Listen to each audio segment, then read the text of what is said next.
రుద్రాక్షల గురించి మీరు అనేక విషయాలు ఇంతకుముందు విని ఉన్నారు.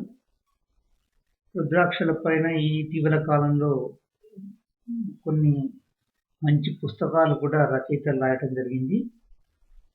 ఈ రుద్రాక్షలు ఏవైతే ఉన్నాయో అవి మనకెంతో మేలు చేకూరుస్తాయి. ఒక్కొక్క విధమైనటువంటి రుద్రాక్ష ఒక్కొక్క విధమైనటువంటి పనిని చేస్తూ ఉంటాయి. వాటిని గురించి రాబోయే రోజుల్లో మరింత వివరంగా మీకు చెప్తాను.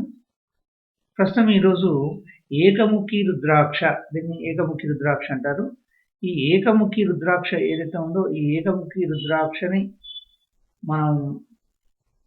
మీరు వాడడం ద్వారా, ఏకముఖి రుద్రాక్షను ధరించడం ద్వారా అనేక శుభ పరిణామాలు జరుగుతాయి.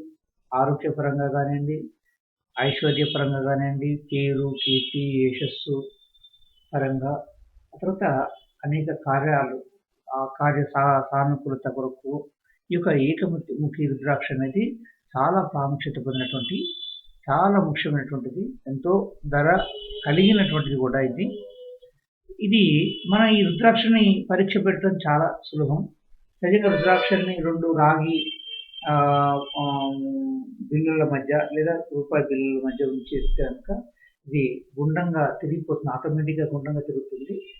దాన్ని మీరు ఇలా 2 కాయిన్స్ మధ్య ఉంచేసినట్లయితే దానంతట అదే తిరగడం మొదలు పెడుతుంది.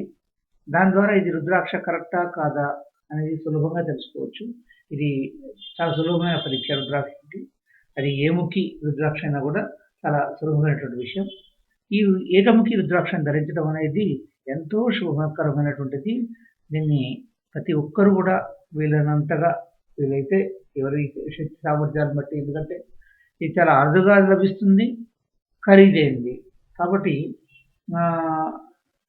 వీలైనంతగా దొరికినట్లయితే కనుక ఈ రుద్రాక్షను ధరించడం, ఏకముఖి రుద్రాక్షను ధరించడం ఎంతో ముఖ్యమైనటువంటిది.